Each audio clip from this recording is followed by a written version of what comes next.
Hello, everyone. Happy Saturday. This is the 27th of August, and hope you'll be joining us for today's session of Live with Dot Diva. If you're not familiar with me, I'm Dot Diva. I'm going to show you. Hello. I'm Dot Diva. I'm a lifestyle and entertainment pop culture blogger based in Singapore, and I've been doing this kind of thing for I think about 11 years or 12 years, kind of around there. So I decided to start this live stream focusing on Southeast Asian creatives uh, during the pandemic, and this has been going on for the second year in running.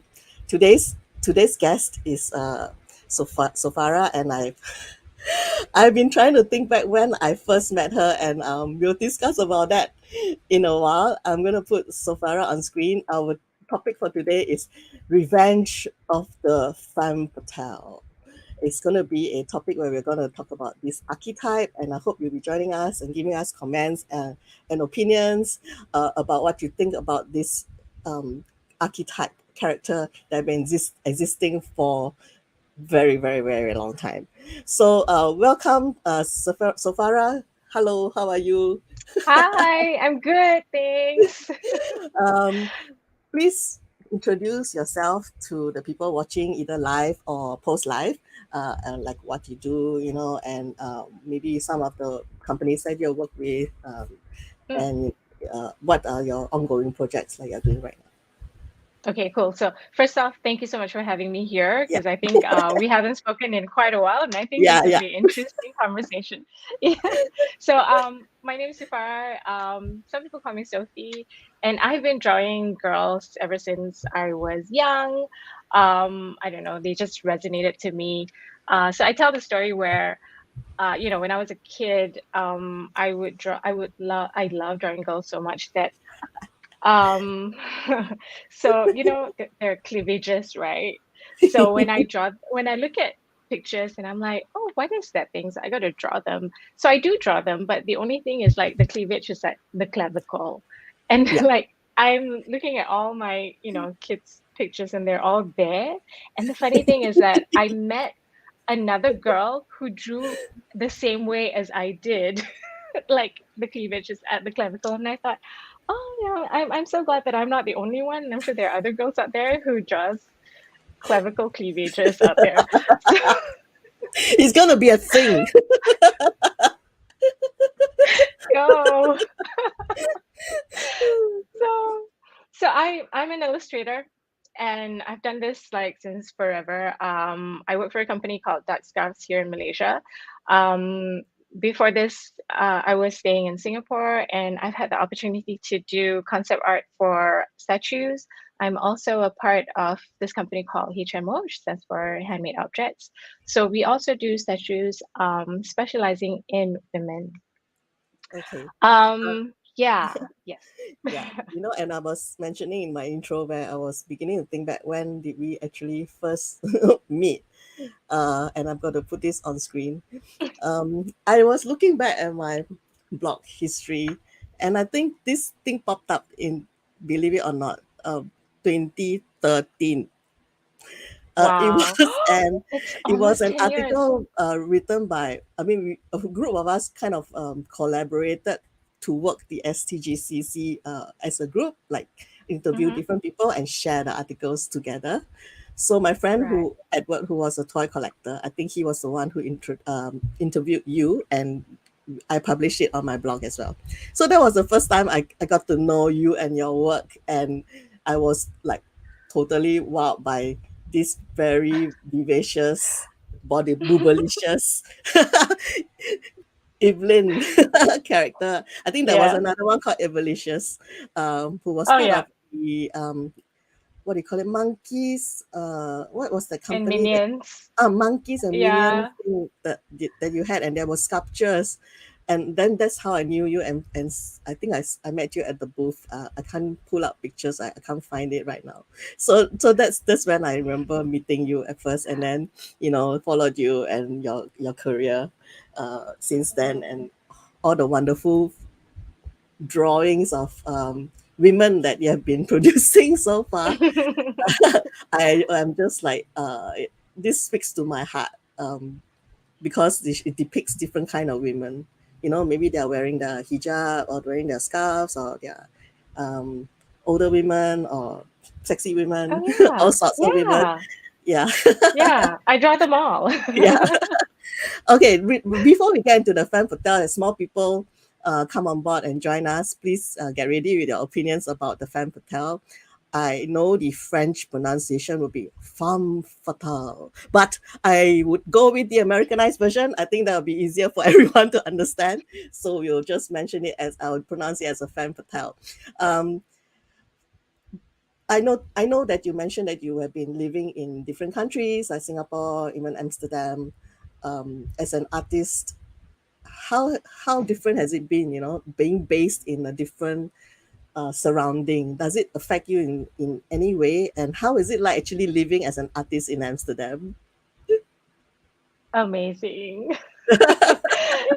Yeah, I mean, looking back, I think I was producing quite a hefty number of work when I was in Amsterdam because I guess the surrounding also affects inspiration and all that. And I think the best part about it would be the museums, and not just, the big ones, but the smaller ones as well, because there's this card that you, if you live there, there's this card that you can get where you can have 1 year subscription, and you can hop in and out of any Yeah, museums. yeah, And there's so many small little ones that I love. yeah. Like there's I this love one it. Yeah, museum, right? This is one museum yeah. just on cats, and I'm, I'm like, yeah, I'm in.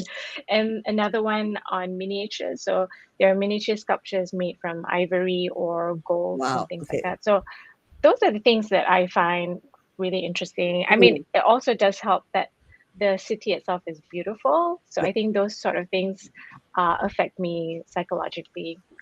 Mm, but I do have this thing where I feel bad that I kind of think that I don't deserve all of that opportunity. So I don't know. It's just this thing in me where I feel like no.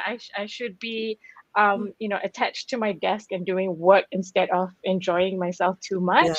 So I kind of regret it now, but yeah. So it's just one of those things. I was also in Hong Kong. I mean, aside from Singapore, but I was also in Hong Kong, and I think um I don't know. You just kind of based on the surrounding, it doesn't really change the style, or it doesn't really change the kind of um artwork that I do, but it just enhances it. I suppose maybe the kind of colors that I see all the time, or the structures of the building or Mm, something, affects the work, of course. Yeah. yeah. Yeah. I do feel that surroundings does affect people in different ways, and It sometimes does. unconsciously. Yeah. It does. Yeah, Yeah. it does. And I think the people around you as well. Yeah. So Yeah. some people have their favorite spots, I guess, when it comes Yeah. to Favorite hounds, right? Yeah. favorite haunts and favorite countries to be there where they feel especially inspired. Mm, I know true. Neil Gaiman. They say that Neil Gaiman has a like a in Scotland, right? His own house that he bought there that he likes to hide in for months. Oh, nice. Yeah. Because when I was Yeah. there in Scotland, the tour guide was saying, like, hey, he has a house here. I think it was like up in the north, like Isle of Skye or something, and he has a cottage or a house. Oh, wow. I mean, there are different ways of doing it. Like I know Maya Angelou, I think she goes to a hotel to work. And I've worked in hotels before, and it's great because it's a different environment. Because Mm, at mm. my desk is super messy, but it's organized mess, obviously. But when you are at a different location, and you just kind of your process, it's a bit different. Yeah. Mm. Okay. Um, I would just like to say hi to those who are popping by or watching in. If you're here, you can say hi. We'll say hi back. You can post, especially if you're on YouTube or Facebook.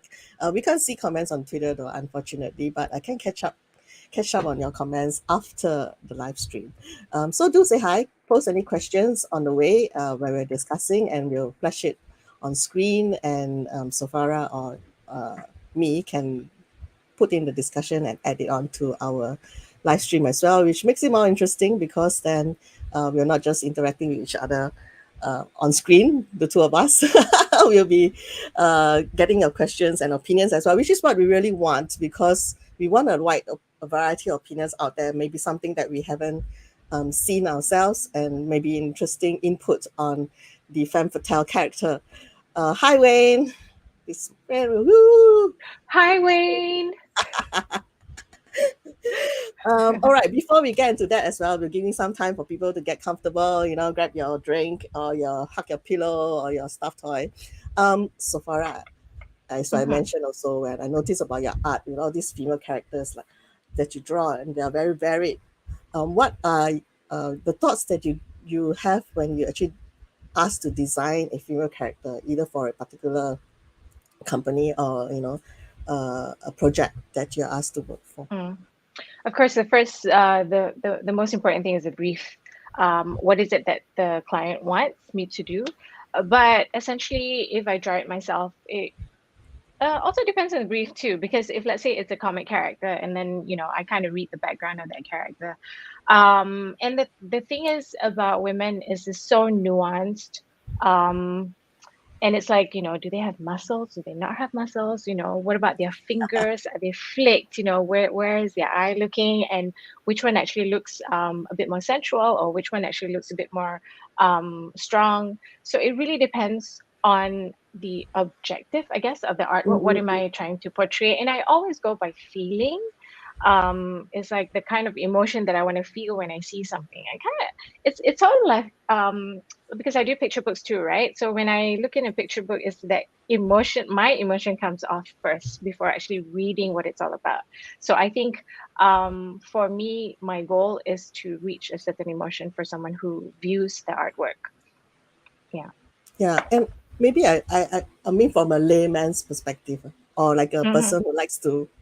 I call myself kepo. I think some of my friends always know that I say I'm a very kepo person, which is busybody in um, because I like to observe people and people watch, and so I, of course, it's also socially this way and culturally this way that women, the the things that women say are not really what they say.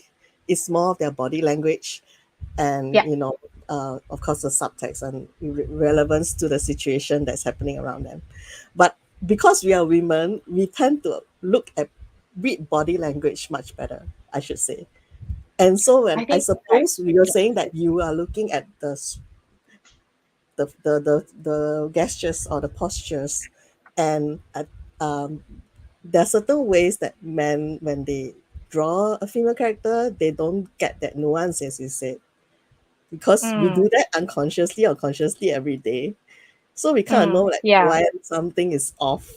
That's not like, this is not what the woman would do when she's sitting or something like this. Yeah. Oh, okay. I In a get it. way, Yes, do yes, you yes. think Okay. so? Yeah. So I think there are two sides of things, I suppose. Like some I know male artists, comic artists, yeah, they tend to hypersexualize, I guess, or over-sexualize. There's nothing wrong with that. Some people actually love it. I do love it, but then at the same time, there are also like other artists, doesn't matter female or male, I suppose. It's just how well you understand the body language, Yeah, or correct. so I The body yeah, language. so if they know a woman that well, then they Yeah, kind of understand like what kind of characteristic she yeah. is, how does There's a she lot of sit and all that. observation involved as well, because Oh humans, yeah, there's a hell lot of body yes. parts and Yeah, that's context the and both of us. situations. Yeah. And I'm not saying Yeah, that and men can't draw females very well. Some actually yeah, I get it. probably are good at observing as well. Like they do it very well. And you don't, Yes. I'm a layman, right? But I'm just looking at like, okay, this looks a bit funny, lah. Can you just know that way? But you ask me to pinpoint, I may need a certain time to evaluate what that particular thing is. But that's True. what I feel.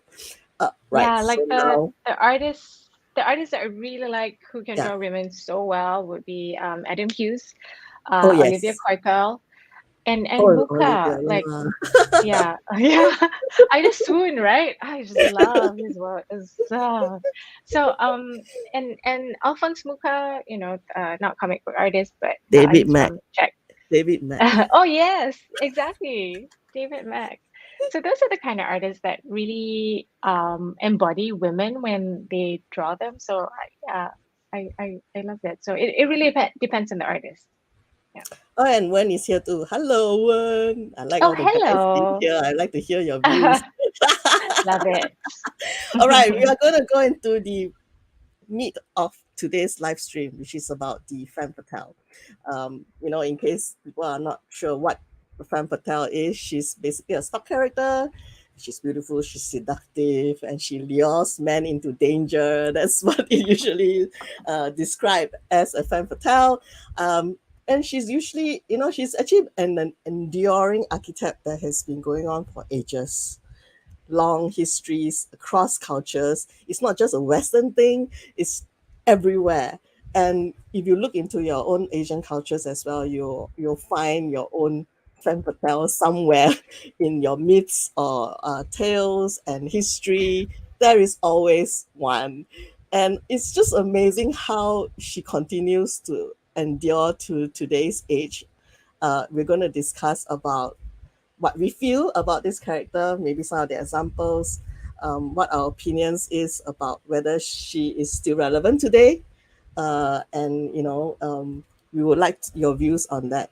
So, Soefara, what are your views about the Femme Fatale? Like, if I asked you about what topic we should discuss, right, and you were saying that this is something that it kind of Yeah, was in your brain yeah, when I suggested that. correct. Because Tina, when we were discussing, she actually said that these are the list of titles that is possible that we can use. And then the first thing that popped into my head is Revenge of the Femme Fatale. Then I'm like, yeah, we should just do that because that's exactly what we want to talk about. And then like you said in the film noir back then, you have like your femme fatale, like I don't know, Ellie Confidential, that sort of characters. But then Jessica now, Rabbit. yeah, Jessica Rabbit, of course, she's like the epitome of femme fatale. But now you see like this sort of like a change, a transfer of what actually depicts a femme fatale, and it's more layered than what it used to be. So it's really great, like what's happening at the moment. So Yeah, but I also studied a bit on the femme fatale and why. I mean, also as part of it is also my own opinion. I think the femme fatale when it appears in movies and books, it usually is the contrasting or opposite character to the damsel in distress. so mm, so correct. she's the one who is getting the man to danger, and the man is trying to save the damsel in distress. And so the man is the central figure. And then it's like you have basically is embodies the stereotype of what people think that women are. Is either that you uh, are the good one, like the Madonna and Hawk, uh, yeah, yeah, that's also a kind of mm, stereotyping that occurs, and it has been still occurring to this yep. age, although women are definitely having more of a voice these days. uh, And it's Previously a there was it very few, um, how you call it, especially in movie and Hollywood, I should say, it was still a man's world. There were a lot of movies that were produced by men, directed by men, and the actors were just, the pretty things moving on stage. Things are yep, changing right now. Uh, yep. yeah, things are changing right now.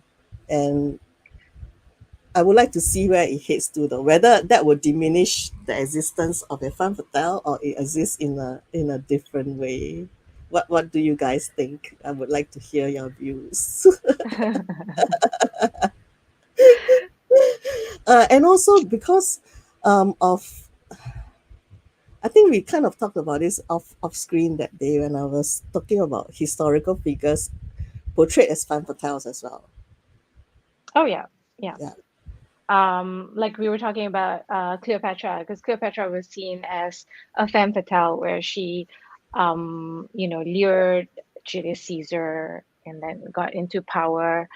But I think, I mean, that story is true. Like she wrapped herself in this carpet and then smuggled herself to see Julius Caesar and yeah, then sort of correct. like seduced away. And but I think it's a necessity at that time, is either that or she'll be killed because, royalty, they were fighting thrones and she was strategizing how to get into power or basically how to stay alive.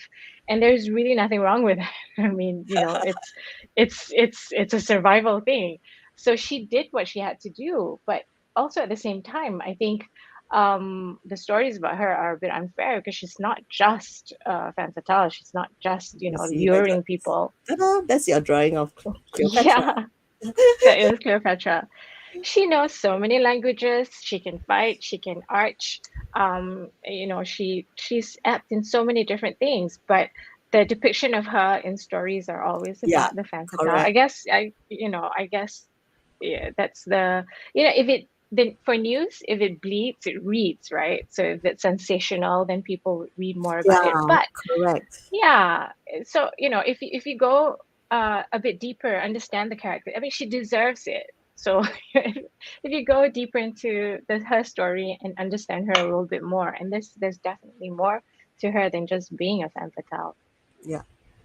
I want to bring to screen this particular woman who's been vilified for centuries.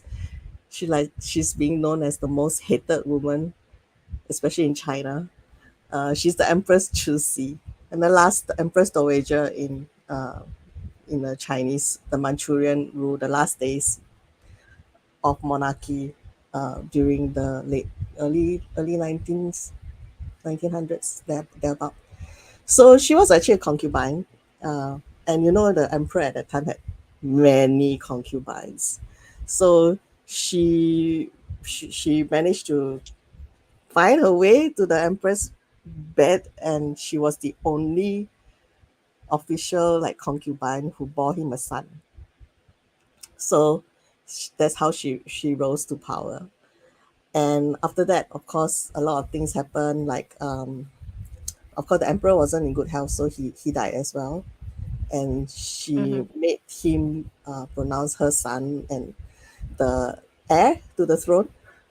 But her son was not a very strong character, and he supposedly died of syphilis as well, going into brothels and all that. So Right. she immediately somehow managed to get her nephew proclaimed as heir, who was a boy, Uh-huh. and therefore she was a regent together with the real empress. So they co-ruled together for a number of years. The first empress was not very interested in politics. So Chuxi actually basically took over, and because a woman cannot rule the throne, so Hmm. she actually gave orders behind a curtain. Okay, and a Wow. lot of things were said, like the downfall of China, the Opium War, the rebellion, and all that kind of Taiping rebellion. They were all like blamed on her, saying that she was unworthy, like that she didn't rule very well. But she did actually institute a lot of changes to China at that time as well, like how she dealt with foreign diplomats, like opening China more to foreign, Right. influencers, because you cannot close yourself forever. And actually, during For that real. time, Yeah. she was there were positive aspects of her rule as well. But why is she still considered the villain, right? It's Mm. like I feel as well history during at that time is always also looking through a patriarchal lens. So um, a woman who is able to be powerful, and if a man is powerful and ruthless to do something for a country or or their family is considered positive. But if a woman is to be ruthless to do something in order for a greater good, she's considered something else. Conniving. Yeah, Yeah. conniving. And Yeah. of course, I do agree she's very conniving, because for a woman to climb up to that power, there is no way she can do it through normal means. Mm. And True. to get there and to live that long for her age, right? Because if she was weak, she would have easily been assassinated long time ago. Yeah. Somebody would have And killed it's her long time ago. and it's a To live patriarchal so long, world. yeah, and it's a patriarchal Like you world. said. So yeah, I mean, yes, she's probably not a nice person. She's not neither, but neither is I do find that neither the level of how people see her even today. Uh, if you read some history or books about her, like why is she so terrible? May not be entirely true, because we do not have Right. all context of history, or you do not have stuff that like her views, her thoughts, because you don't have women's views or thoughts very well Back documented then. basically throughout Mm, ages. It's always a that's man true. writing. So Yeah. he can put his own slant in, either in the Oh journalistic yeah. means, or a poison pen kind of things like Absolutely. this. Yeah. And also translators as well. Yes, I think there translators was an too. article, yeah, that I read. So, when you have to translate a history, and when the translator is a guy, like you said, it would have a slant to it. But then another woman translator would come in and say, "Oh, hang on, there are Yeah, certain facts that he missed out or, like changed." So it yeah, it really depends who writes them. yeah. Who writes them? And the characterization Yeah, that we kind of know right now, even in pop culture, of this particular character may be not entirely true, or not entirely yeah, um, representative of this person during at that time. I feel correct. taking it with a Yeah, grain of salt. It's not pure. I mean, history doesn't mean facts actually all the time. History is still a true. representation of somebody's view of what happened. Mm. Uh, And somebody who although, noted it down. uh, Yeah. and one says girl power. Although we would think of westernized stories like that, I feel there are a lot of Asian femme fatales, although more subtle. The outcome of the ladies who were left behind during the war and then came back to take revenge, but she also took care of the family. Whoa, multitasking, what? Women are good by multitasking. Oh, yes, we are. Um, and Elvin says, I think the femme fatale is still relevant these days. They're probably just taking a less obvious form. I love the strategic revenge woman story, but at the same time, I also love outright kick-ass assassin warriors like Kill Bill woman and Naru. I love Naru from the back. Oh, yes. I love She's my Prey. new hero now. And hi Tina, hi Elvin. Hi, Alvin. To get more into that, like relevance of how the femme fatale character is in the current times. But currently, the discussion is still on why, what how she's represented, in the past, and the near past in stories. I think it's in fact it's not even past. Presently, there's still a lot of such examples going on as well in some of the stories in the movies. And when you look at it, you kind of like, it gets a little tired, especially if the femme Yeah. fatale is not well, kind of like too black and white. I think if Mm-hmm. they have made her more rounded, then it suits better.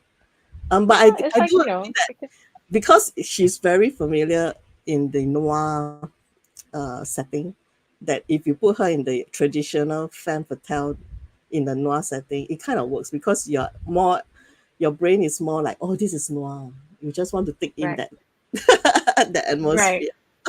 Yeah. But it's dated as well. I mean, I Yeah, wouldn't want to watch a film like that. It's like, "Ah, not again." yeah, You it's a know? dated, yeah, it is dated. Yeah. We kind of have moved on beyond that. I would We love to kind of think. have. Yeah. Yes, we Um, kind of have.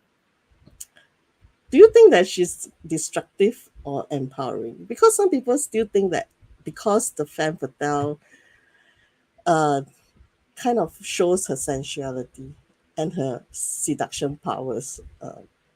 At that time, as I say, people tend to be more conservative about how they view women. So you're either this very good virginal or very faithful woman, mother, a carer of the children and a husband of the family, and she does almost everything right all the time. And then you have this femme fatale, right, who uses her sensuality and her power to lure men into danger, and shows whatever is wrong. It's like a cautionary tale of what, your daughter better not be like this. You know? I, it's like, this kind of bad woman cannot like that. It kind of shows it that way, I think, Yeah. in the movies and in the books. Oh Um, yeah, absolutely. but what do you think? Mm, Is she destructive or is she actually empowering? Uh, I guess it's how you look at it, right? I mean, like I've been told, you cannot dress like this, okay? You have to dress properly, and it's like, why do I have to dress a certain way? Why do I have to step on tiptoes to be in a society where why? Yeah. So I guess there's a certain sense of uh destructiveness, I suppose, where you step in and you kind of destroy everything because perception of women should be a certain way. So it depends on, I guess, as a woman, you want. I don't mind being both. I can be both at the same time. I don't have to be either destructive or that nurturing thing. So we're multifaceted, and I think that's why it's so important. Like right now, there are so many more women creators, women writers, women filmmakers, and they're more um, sensitive to this sort of thing. There's no such thing as just, a trope. Like we were talking just now, like, it's the same thing with male characters, right? Like Arnold Schwarzenegger in Predator, like he's so strong, he doesn't need help and all that. And, when you write a woman character, she could just be sensual and all. But, Mm, mm, mm, or if you write Mills and Boons, like the guys are just, a certain mm. way. Yeah. But I guess because like people are more they know a lot more things and they want to understand, and I guess the representation of a character should be more well-rounded. And I think that way you don't see things in black and white as well. Culturally, you don't see things in black and white. You should not see things in black and white. Yeah. Someone could dress a certain way. You don't point fingers to them and say that this person, I know what kind of trope this is. No, you know that everything's in gray. There's so many layers of understanding a character. So I think it builds a society in a sense where you don't look at things uh just on the front. Yeah. Yeah. And it's actually the double standard, as you said, about what we expect, or rather culture expect Mm, women to look like or women to behave. Uh, yes. the femme fatale is usually okay when she does all these things, right? It's usually she wants money, she wants power, she wants sex, all three at one time. Um, but my question is, what's wrong with a woman wanting these things, right? Exactly.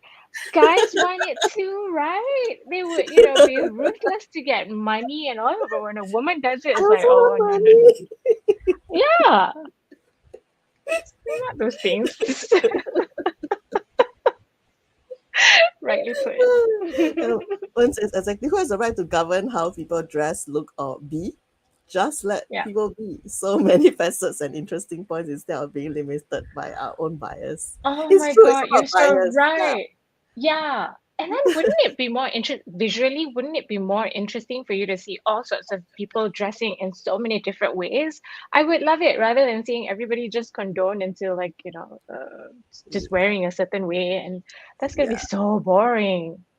Yeah. Especially when, um, as mammals, we are one of those that can see a lot of colors compared to other Yeah. mammals. So why limit Yes. ourselves to, Why limit black ourselves? and white? You're right. Why? Reach for the stars. Wear whatever you want.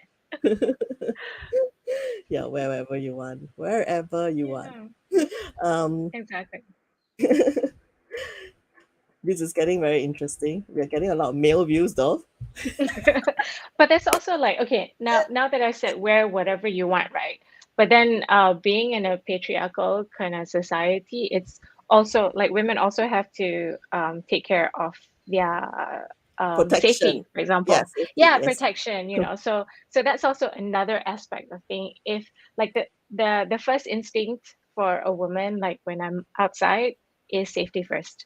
Like Yeah, of course. right, it's I think generally is that it's safety first. You want to save yourself, whatever it is. So Yeah. Unfortunately, that is the real life situation right at this time where female violence against female is way more than being reported actually. So well, yeah, that's the way it is. that's the way it is. I mean, the irony of femme fatale is that it has been fetishized by straight men. They secretly want to be dominant. Fish, fish. That's an interesting view. I think that's quite true Probably true because too, in it's many true. ways. Because men has their issues as well. I mean, like in terms of like stuff they have to go through every single day. They're Yeah, expected to be, like yeah, have this the sort of man. Yeah, appearance and yeah, a man, provide for their family and all that. So they have to make so many decisions, and it's so difficult. So when they go home, they just want to be told what to do. Sometimes that's how you balance things out. So yeah, it's true. and also depending on how they grew up with as well, because your first Mm, influence will be your mother. mm-hmm. A female Oh, influence will be your mother. And yeah. if you get some of these Asian mothers where they are like tiger moms, no, they'll be like, oh, telling you what to do, what you should achieve by a certain age as boys, you I know, know. and Yeah. yeah, I can't totally blame them. I think it's, as I say, it's not just a female issue. Although we are renting because both of us are women, but it's also a Yeah. very interesting insight on human behavior and how it hasn't changed very much and is slowly changing It's now. slowly changing. Yeah, but Yeah. it's I think very interesting. I like to read about how men and women do the things they do or say the things they say yeah. because Or it's a be the way they are at the yeah moment. it's Right. a whole history of human civilization. It is. It It's so is. multi-layered. It's just not just genetics as well. It's culture, religion, especially. I think I blame religion for a lot of things, unfortunately. Yeah. And like you said, like, it's a patriarchal thing where I think, that's when men can't cry, boys can't cry, or, men has to portray that sort of face. So it doesn't help a society when they're not able to show weaknesses. And Mm, I think things are slowly opening up, like these problems are, the yeah, layers are yeah. slowly being peeled. And I think for, our generation and the generation ahead of us, they're slowly understanding that, it's actually okay to not portray a certain thing that you're supposed to because of what society tells you to. So I think slowly it's changing for the better. That's how I see it. Mm, And yeah, it just makes people a little bit more understanding and not be so specific about how men should behave or how yeah, women should behave. So yeah. Wait, hold on. Unfortunately, people who haven't found themselves still revert to their old selves and express. That is true. When mm, yeah, I think yeah. all of us need to understand ourselves actually before we can actually talk about other people. Yep, Self that's the awareness. most important thing. Uh, and Yes. Alvin, of course, has his view as well. Okay, not true, Tina. I'm offering a gay man's perspective. I've always related to the femme fatale because we share a common enemy, toxic masculinity. Which is what Soefara is saying actually. It's really whole lot of toxic masculinity, which is not just. I feel we often say, oh, it's their fathers or what. Actually, it's not true, because when the guy grow up, usually you grow up is with the mother. Okay, so there's a lot of things going there. The woman also have issue because of history as well with patriarchy. So she's inculcating certain values to the son, and then it goes on as well. Of course, the father is also Yes. one of the factors involved, but I can't Yeah. say every time it's the father. Okay, I believe Yeah. both men and Oh female is yes. involved. Yeah, Oh it yeah, has always absolutely. surprised gay men and women though in different ways. Yeah, which is it is true. I totally agree you, but sometimes I don't say it's just the man problem alone. Uh, Yeah. yeah. Um, unfortunately, although we think that it's improving, it's improving in recent times. It's very sad to see that in the US, they seem to be going backwards. Mm. Because also the Yeah, women 'cause- supports this yeah, patriarchal and of course culture. the women support it, and that's why they Yeah. say it's not just a man issue. No. It's not, because these women feel like they have to be in a certain situation to be accepted, and therefore whatever Yeah, that society tells her, then she exactly. tries to stick in that trope. Yeah, Which is, again, it goes back to what Win was saying, where you don't know yourself, you don't know your true self. So that is a problem in, if you don't know yourself, how are you going to solve it? yeah. Very interesting viewpoints, guys. Appreciate that. Yeah, thank you. Agree. It's society who let it happen and people that accept it. Yep. So sometimes we just have to call out the nonsense when it is. It's not so easy Right. though. Yeah. It's not so Uh, easy, but I think like the more you say it out, the more you call it yeah, out, and that the is more true. people will know, yeah, okay, fine, this is your Like the opinion. And raise questions. I think the thing is yeah, questioning, not just accepting. Yeah. yes, correct. It's like it's just like mental health, right? It's kind of Yeah. like they say, oh, it's not real because you don't see it. Yeah. I mean, there's no cut, there's no blood, it's not Yeah. real, but it is. Yeah. You just have to call it out for it. Yeah. Yeah, It is. Yep. It is. The conditioning is deep, especially when it comes to religion. To hi, hi, yeah. what's up? Hello. No, thanks for joining us. We're already halfway there. We're like, whoa. Oh yeah. Oh, right. So now we have discussed about like the trope or the archetype and what it's like and what we feel about this femme fatale, right? In visual arts, in storytelling, even in current times, as to how um not just how it's evolved, but how it became and how it actually in turn uh kind of influence our thinking as well. Right now, though, I'm just very curious as well, like how the femme fatale is going to evolve in current times. Like, is it a dying character trope? You know, as you say, is it so dated that we might not see it anymore? And as more female creators come on board, they will stop writing about this character because basically she's just a you know, hyper stylized character. What are your views on that? And then we'll kind of like go into what we think are the interesting spins or evolution of the femme fatale in current pop culture or books or movies that we read. And I know you have a few examples as well, and then we could go into that. Mhm. So, do you think it's a dying character trope? I don't think so. I mean, well, well, I think a good example would be Black Widow. So when she appeared in Iron Man 3, I think, or Iron Man 2, where she was hypersexualized. She was totally Yeah, like, man's correct. wet dream A sort of lot of thing. butt And shots. oh yeah, a lot of butt shots. But eventually, I'm glad they kind of changed her character to something a little bit more Yeah, I know, practical. right? And Yeah, right, she's part of the team right now, and then when the movie came out, there's no butt shots or whatever, because then you see her not as a butt shot, but you see her as a character. I yeah, know in the beginning, she had to use her sexuality to get information out and all that. That's fine. That's how she did it then. But then, as the character progresses, and I applaud that, because it changes through the season, and she doesn't stay just like a one faceted character. So I think that's a good example. yeah. And I really like how Of they actually wrapped up her story in a standalone film. I'm sad that Yeah, that standalone film happened during the COVID times, and a lot fewer people managed to or wanted to watch that movie because I find that, as you say, she evolved, and that gave us some of the backstories as well about her and what she was like, what her view was after so many things has happened, and how yeah, she was finally yeah, at peace with herself. Basically, that's like a evolution of a normal female character, although she's in that yeah, superhero setting, but the exactly. sentiments are well felt. I think I can identify with her, even though I'm not a superhero.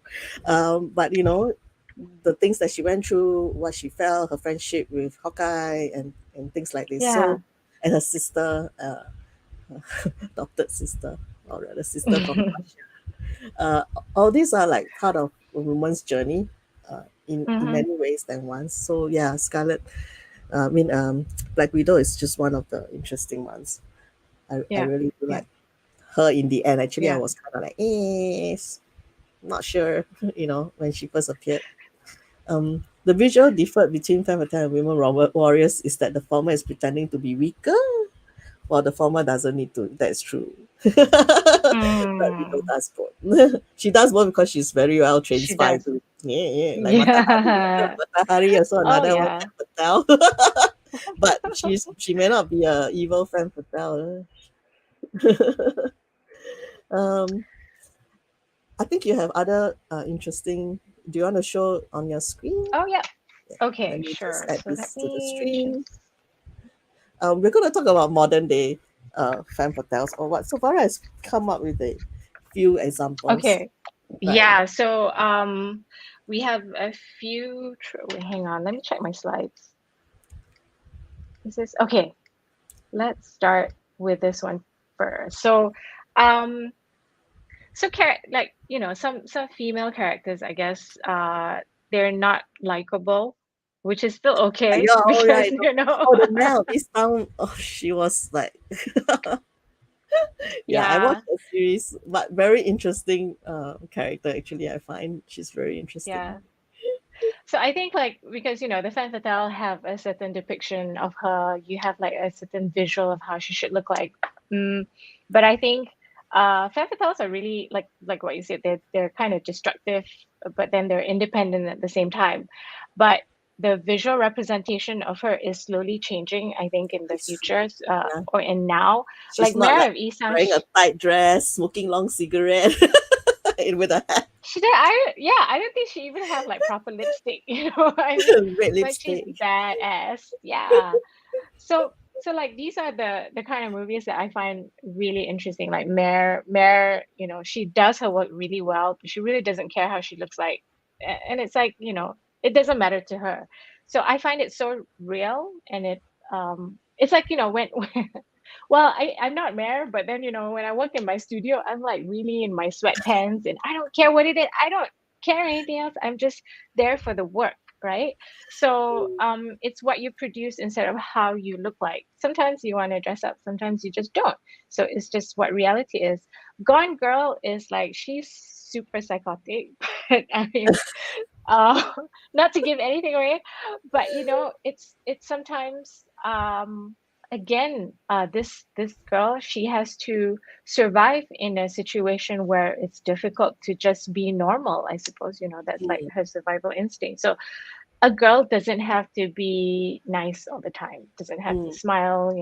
Although yeah, Gone Girl, she's quite the femme fatale because she dresses the part to get what she wants. yeah. And the guy deserves it too. Honestly, they probably deserve each other. Good on them. And then I care a lot. I love this movie because um she is such a go-getter. She is so masculine in a sense where she's ruthless in what she wants. She wants money, money, power, and all that. And she just steps over everybody. I don't condone what she does, but the character that she represented is something that exists. Mm, And I love that character, and I think there should be more anti like villains. Well, she's definitely a villain. She's not even an anti-hero, right? Yeah. So I would root for someone like that, but then I would root for a character like to be written like that.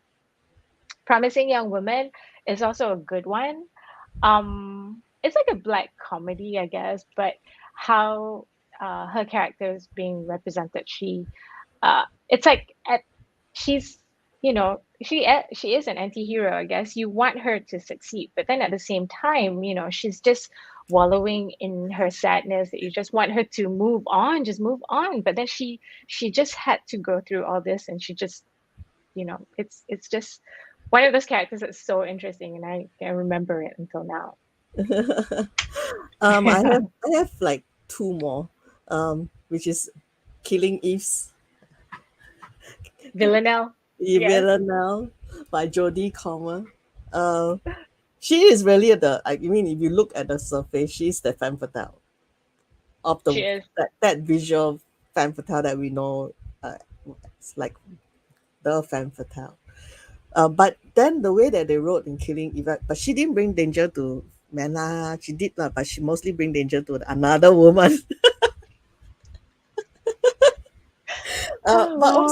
also they did write her as a more rounded character. So yeah, she's a femme fatale, but it doesn't just end there.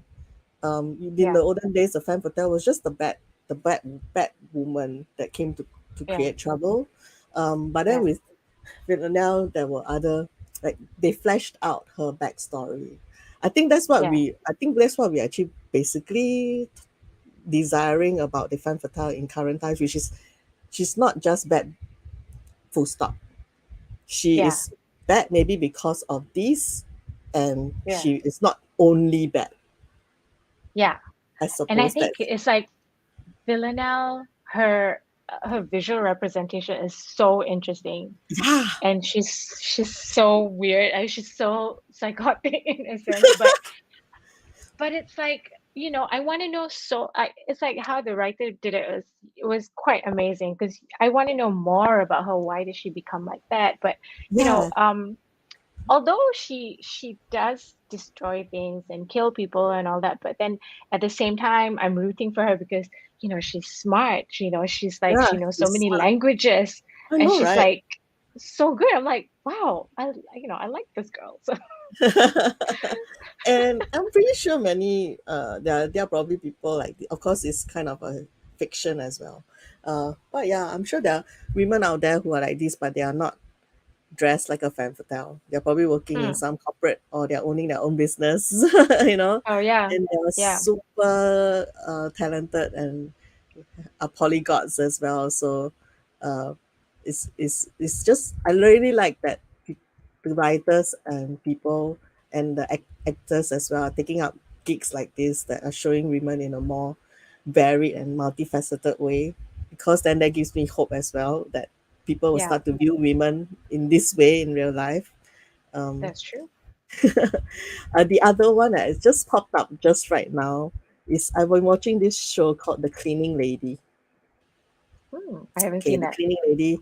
I can't remember what's her name right now, but she was the actress that was acting as. Never mind. Anyway, my brain not working today. I'm still sick.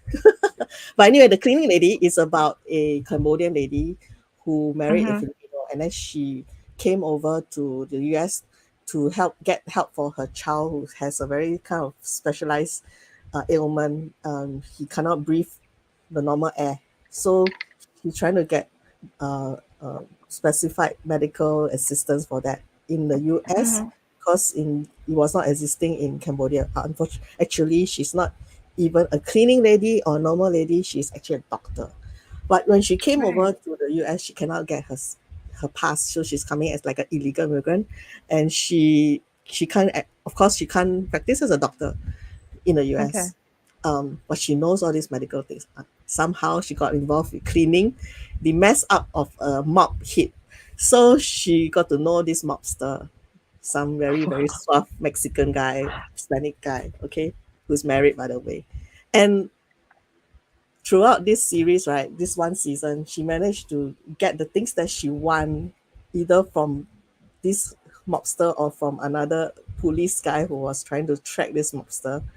Sometimes she's using her Wow. smarts, sometimes she's using her so-called seductions, sexual feelings, but not in a very overt Mm-hmm. way. And she's Mm. a cleaning lady. She's a normal, like Asian person, Right. dressed normally like us. She's not hypersexually dressed in any way. But because of her son, right, trying to get him to some kind of medical help, and also some other issues, and her family who's here, who's in the US.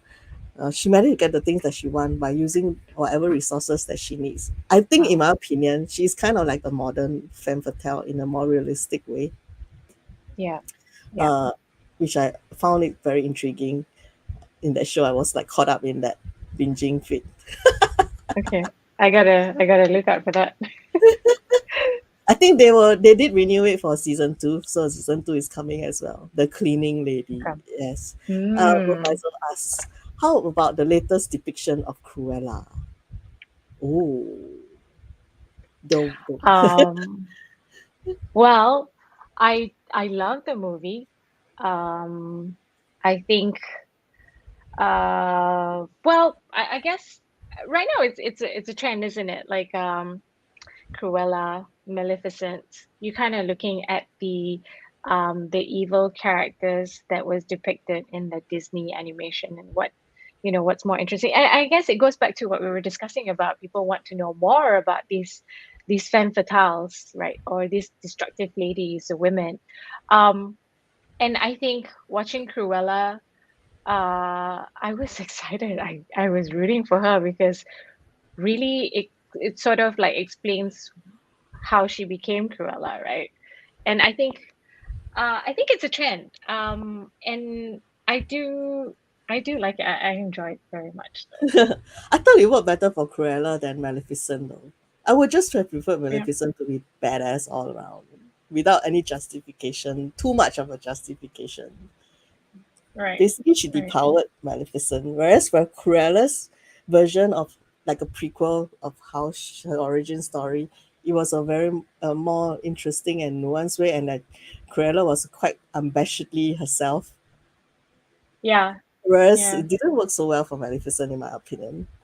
Not I guess very. Maleficent was maybe it was quite common. I guess she was defiled by a man, and then that's how she became like that character, where she's aloof, or she's had it with humans, isn't it? Yeah, Yeah. Yeah. I did enjoy the Cruella one though. Of course, the sets and the costumes was also Oh yeah, I super love it. entertaining. Yeah, Yeah. especially the fashion walk, right? All her Oh, fashion I love, yeah. styles. I mean, yeah, that was extravagant and I totally enjoyed it. I loved it. Yeah, Irvin says that when he said this, he actually meant the letter. uh, One says positive characterizations and even realistic depictions, like the recent covers to Red Sonja from Joe Linsner. He draws her occasionally with white leather suits in the winter, and not only the chainmail swimsuit. Yay. Okay. Good. I want to see more of that, Maybe right? not to give her one, just for fashion. She likes it. Why not a white leather, in winter? Yeah, as long Because as it looks it's good. we actually we're actually coming like up to 3 o'clock. Yeah, maybe Oh my gosh, that's yeah, I really know, right? fast. It goes Okay. so fast. Oh, one more Could I question then. show? Oh yeah. Yeah, what are the Okay. okay, wait, before you have your Yeah. last thought, I will have one last question. What are the ways we as women or modern men and women can help to reclaim or dismantle the archetype, the femme fatale archetype, to have a better representation? Um, Write your stories or tell your stories. And I think like the stories that I really love or the characters I really love are like, for example, Skylar from Breaking Bad or Mm, Kim from Better Call Saul. There's although they're different characters, but then there's so much information about them, and then these characters grow, and I want to see more of that. And it's not just it's empowering. Absolutely, it's empowering for women, and I think it's also good for men to understand what women are, not just to have a perception of what a femme fatale or how a woman should behave. That's a bit unfair. I mean, same thing with women who expects men to provide for them or to be the men in their lives. That's mm. also unfair. So by creating or making more movies or series about a multifaceted or a rounder human, then you get to understand a lot more, and don't just again see things in black and white, right? Yeah, right. Exactly. Yeah. Um, Basically, I think that we want to see uh, women in many, many forms. Oh yes, we do. Yeah, I know, right? Um, I think because as I mean, it's slowly changing, because people are more, the men as well are more comfortable in expressing themselves. But culturally, usually, oh, actually, men do express themselves way lot more during the Renaissance age. they had makeup and wigs and frills and laces, and that just all disappeared after that. But Oh anyway, yeah, men are becoming more expressive as well these days. I find that very interesting. I do like their forms of expression. I me appreciate too. that. Yes, I But appreciate women that. generally has always been the more colorful creature of humans. So I find that why restrict? We have been restricted for so long. But actually, we have been the colorful ones for very long as well. But it's just that the I think it's lenses, yeah, Yeah, I think it's because we are um meant to be seen and not heard. I that don't is know. true. Are we like, So now we should be like seen kids, and heard. yeah, yeah, yeah. I think so too. I mean, like makeup was invented, and then it's for women, but men can wear it too. Anyone Yeah. can wear them. And then I think being expressive as well is being true to what you truly are, and Yes. like what we were discussing about, like to solve a situation, you just have to understand yourself a little bit more, Yeah. like know yourself more, and then after that, then you can navigate better, or you can, if you want to solve any situation, you because you know yourself, and then you kind of fit yourself in whatever situation it is. Yeah. So yeah, I think And that, I added this and Nonya older lady one. That's probably like I feel it because when you get older, you become more invisible. Sadly, and ageism is yeah, a thing. So, but doesn't mean that the woman is dead after she's age 50. Yeah, no, look at Mayor of Easttown. yeah. I Right? mean, She's the still, 50s is the yeah, new 30s. exactly, 50s and new 30s. And I think, yeah, it's how interesting your life is. Doesn't matter how you look like, really. Yeah, as you're saying, it'll be interesting to have more characters. Of course, there are a lot now, way, a lot more, and I really appreciate that. But sometimes also, I tend to find that they do become little bit tropish. But with more stories out there, this will get better. I think Femme Fatale to me actually someone who knows her worth and she's Mm, comfortable and knowing what she wants with herself, and that she knows what kind of power she has. yeah, I think with that, then we are able to get rid of more unhealthy aspects of patriarchy as well, because then our voices are heard, as you said.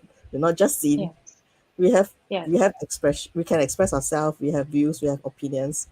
I mean, it's okay yes. to disagree opinions. I mean, you Oh, men can absolutely. It's disagree all good. the time, but it's okay, you know. But if a woman were to say something, and then sometimes she's put down before she's even able to express herself. Uh, but I have hope that it'll get better. Maybe not during my time. Maybe in another generation. Hopefully, Hopefully, yeah. hopefully. And I'm not just talking about like, are you a feminist or not? I believe that people should have a voice. Mm, absolutely, Yeah. yeah. You should have a voice, and and yeah, and and not to have been prejudged based on a preconceived idea, right, of what a woman yes, is. Yeah, yeah. There is no hole that you have to fit. Actually, you shouldn't. yeah. Yeah, it shouldn't be that way. You just be Um. yourself. Okay. Before we wrap up, we are kind of running slightly over Such slightly an over time. interesting topic. I can go on. Since we're talking about femme fatales, and you draw a lot of women as well in various forms. Yeah. Um. Do you think art is a mirror of the artist? Yes. Yes, it is. Because I think like whatever that I draw, I kind of take bits and pieces from what I consume or what I've experienced and what I like, and then it's represented into an art form. My influence as well, so it's very, I guess it's very personal to each and every artist, Mm. how they what they produce, but it's definitely what I've gone through or what I like, that's what makes it different, I guess, for every artist. Yeah. Interesting. All right. Okay, we're gonna start to wrap up now. We don't want to, I usually want to respect that kind of like 1 hour. Everybody's busy, and already you're Yeah. making this time to share with us, and we really appreciate because we're afraid that nobody will come on. Both of us will be just, Right. Yeah. Right. we'll be Okay. just yakking away. It's more interesting if we get all these different views and different opinions, which is what this Yeah. live stream is about. All right. So Farah, I'm gonna put you off screen for a while, and then I'm gonna uh, give an outro and tell the rest what they're looking forward to for the next month or so. Don't leave yet. I'll get you back Okay. in soon enough. All right. Thanks so much for joining me and Soefara today. Um, this is a topic that we feel close to our hearts, and that's why both of us decided to have this as our title for today's live stream. And this live stream is still able to be viewed after it has gone live. So you will see it being published on my Facebook page, on Twitter, as well as on my YouTube channel, and other live streams that have been streamed before in previous months since late 2021 is also up there. So you can actually view many more guests and the live streams if you want to, find out what kind of live streams I've been doing and who have been the guests on my live stream. They range from comics, cosplay, toy collectors, writers, and book launches and all that. So if that's your thing, go view them on the YouTube channel. That's easier to search through. Unfortunately, I can't give you the link to my YouTube channel. Is because I haven't reached 100 subscribers to get my vanity link yet. So if you are able to search for Red Dot Diva and you find my channel, if you want to subscribe to it, please help to subscribe if you like. I'm not forcing you, but if you can, I'll be able to then tell people you can search for my YouTube channel at youtube.com Red Dot Diva. Unfortunately, that's not going to happen at this moment till I reach 100 subscribers. I have actually guests, cross fingers, guests all lined up to November. uh Next month I'm not going to announce as usual. I always keep it as a surprise. I just in contact with someone for September's. I think October's is going to be related to a comic book prose and comic book kind of mixture by some friends of mine. And then in November, it's going to be someone else in Philippines if that comes to pass. So if you have anybody interesting that you can recommend as a guest, or if you are a creator and would like to appear as a guest on my live stream, just contact me at red.diva. I'm on Twitter, Facebook, Instagram, and YouTube. So you can find me there. And I'm going to add Soefara back before we say goodbye to each other. Um, Tell the rest where they can find you on social media so far. Right. So, Sufara, just my name, like how it's spelled there. It's on Instagram, on Facebook, on yeah, on art stations. So just like, yeah, drop me a note. Like, if you want to discuss more, argue more, like, be my guest. Do you have a current project that you're doing right now that you want to share, or is this something secret? It's not anything secret, I guess, because like I've done Cik Siti Wan Kembang, and I think it's been trending for quite a bit Oh, because yeah, I have her yeah, here. Let me, yeah. in case you guys wondering who she is. Ta-da! Yeah, that's her. So I've seen it on Twitter. I've seen it on like YouTube channels. But I think it's also because when people are telling stories about Malaysian princesses, of course, and I think there is a lack of visual representation of them, and also the stories that because they're not commercialized. Also, I Yeah, get yeah, yeah. confused with this princess and that princess, and I I think and I'm like, oh, I'm so ashamed. I should know them. There should be So a now Disney princess on her, a story on her. she's so great. She's fantastic. Yeah, She didn't murder anyone, but she still ruled for like 30 years. And I'm like, wow, I respect that. And you're right. There should be a Disney princess because she's that awesome. And I guess I'm doing more research on local or Southeast Asian or Asian princesses or women of the past. yeah. So yeah, I'm doing Actually, there are quite a yeah, few as yeah. well. I think like I read like There's Vietnamese so also has. many. Yeah, Yes, Cambodian sisters. There's yeah, so yeah. many. Cambodian. Yeah, Because and I then mean there's that they have this culture of women warriors as well. So yeah, yeah, they do. And it's a common thing. And like Women King, the one that's coming out of Viola Davis, it's real. They're the ones who uh they're the ones who inspired the Dora Milaje from Black Panther. So these are the, and they're coming out. And then there's a lot like Amazon. We've known them for a while, so I just want to know a lot more about them. Um, so yeah, I'm reading stuff. Like if you Mm. guys have any content that I should be reading on, just drop me a note. I So would just like to that see a sketchbook or a book all on these women I would like that princesses too. or royal, Yeah, and with a exactly. And short then like a short write up on them, just together to know with the your art. characters, right? Yeah, yeah, yeah. Yeah, because there's also the princesses of oh, it's not Lankasuka, I think. So the king actually named all the princesses in terms of colors, like the colors of the rainbow, because I think there's seven Oh, princesses. that's So there's interesting. Mera, Jinga, Kuning. Yeah, Oh, and I'm like, is this real? Like, honestly, is this like a fairy tale? Like, or is it real? So I'm trying to dig out. It's not easy to find out about them, but yeah. The I think history is someone kind of should, yeah, missing on that part yeah. of that. Uh, Yeah. that Or if not, it's like it's a study from a university, so the language I'm like, oh, correct, correct, correct. Then they okay, need to right? translate it, yeah, because Yeah, they're you gotta not translate it. either that or they don't really write it down. It's oral Mm-hmm. Yeah, stories, either that is because oral. Southeast Asian Yeah. or is oral stories. So Yeah, you need to true. listen, but you're not in that language. It's not easy to research on that.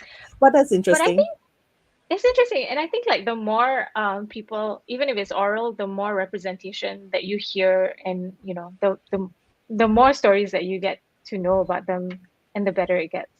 Yeah. All right, Soefara. So much appreciate that you join me today, Absolutely. and Thank you that so we much have, for having me. I had yeah, loads of fun.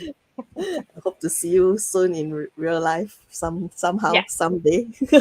Yes. And when you come to Singapore, right, you must Oh you must meet. yeah. We must catch up. Yeah, we must Definitely. catch up. All right. Thanks, Sophia, and thanks for everyone joining us. Look out for the announcements for next month's guest. Uh, because I think it's gonna be interesting if we find out who that person is. All right. Have a good afternoon and a good weekend, everyone. See you soon. Bye. Bye.